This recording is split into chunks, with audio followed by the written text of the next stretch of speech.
नमस्कार, राजनीतिक खबरों के सबसे दिलचस्प ठिकाने में मैं रूपेश मिश्रा आप सभी का स्वागत करता हूं। आज बात करेंगे सूबे के उप मुख्यमंत्री और पंचायती राज विकास मंत्री सचिन पायलट की कि कैसे सचिन पायलट के कुछ प्रभावी कदम इन दिनों पूरे देश भर में सुर्खियां बने हुए हैं और कैसे सचिन पायलट ने राजस्थान का मान बढ़ाया है। क्या है पूरा मामला, इसे समझने के लिए देखिए हमारी ये खास रिपोर्ट। राजस्थान के उप मुख्यमंत्री सचिन पायलट की कुशल कार्य प्रणाली की चर्चा एक बार फिर से सुर्खियों में है और खास बात यह है कि पायलट ने इस बार यह तमगा पूरे भारतवर्ष में हासिल किया है। आपको बता दें कि पायलट सूबे में ग्रामीण एवं पंचायती राज विभाग की कमान संभाल रहे हैं। लिहाजा कोरोना के कोहराम के चलते संपूर्ण भारतवर्ष में लॉकडाउन हो गया। ऐसे मुश्किल घड़ी में ग्रामीण श्रमिकों के समक्ष रोजी रोटी का एक बड़ा संकट खड़ा हो गया। लिहाजा उप मुख्यमंत्री सचिन पायलट आगे आए और ग्रामीण श्रमिकों को मनरेगा के अंतर्गत रोजगार देने की कवायद शुरू की। इसका परिणाम यह रहा कि राजस्थान पूरे भारतवर्ष में मनरेगा के अंतर्गत सबसे ज्यादा रोजगार देने वाला दूसरे नंबर का राज्य बना। केंद्रीय ग्रामीण विकास मंत्रालय द्वारा जारी आंकड़ों के मुताबिक राजस्थान में अब तक कुल 9,06,378 मनरेगा कार्यों के तहत लोगों को रोजगार मिला है।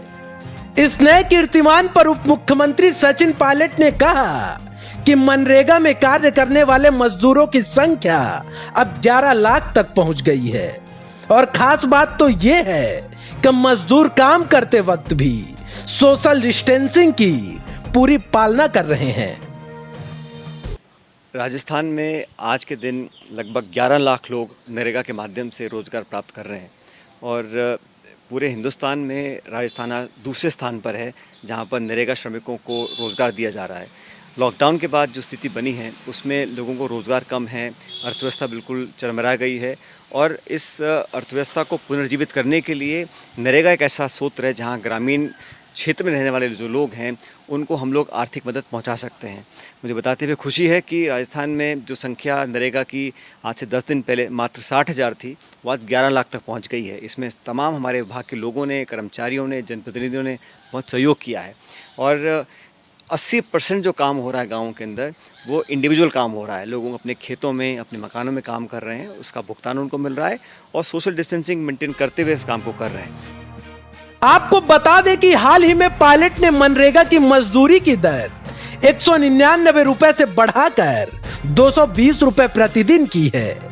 साथ ही कार्य के समय में भी बदलाव करते हुए सुबह 6 बजे से दोपहर 1 बजे तक का वक्त तय किया है। गौरतलब है कि सचिन पायलट लॉकडाउन के दौरान ही मनरेगा के तहत कार्य कर रहे मजदूरों के बीच दौरा करने भी पहुंचे थे और इस दौरान उन्होंने मजदूरों से वार्ता भी की थी। साथ ही सोशल डिस्टेंसिंग और मजदूरों की सुरक्षा के हर पुख्ता इंतजामात के निर्देश भी दिए थे। Bureau report, the fact India. तो दोस्तों देखिए आपने हमारी खास रिपोर्ट कि कैसे जो राजस्थान के जो गांव ढाड़ियों में रहने वाला श्रमिक था जिसके जीवन में लॉकडाउन के बाद ये संकट पैदा हो गया था कि उसके अब रोज़मर्रा की जो खर्चे हैं, जो जीवन यापन है वो कैसे होगा। तो जाहिर तौर पर मनरेगा उनके लिए वरदान साबित हुआ है। तो कहीं ना कहीं ये एक बड़ा प्रभावी कदम माना जाएगा उनके लिए जो ग्रामीण क्षेत्रों में रहते हैं और जिनके समक्ष रोजगार की कमी रहती है। तो जाहिर तौर पे पूरे राजस्थान के लिए ये खुशखबर है कि इस श्रेणी में राजस्थान दूसरे नंबर पर रहा है। तो दोस्तों हमारी खबर में यदि किसी प्रकार की आपकी शिकायत और सुझाव है तो निश्चित तौर पर आप बता सकते हैं, हम उनको बिल्कुल ध्यान देंगे। नमस्कार।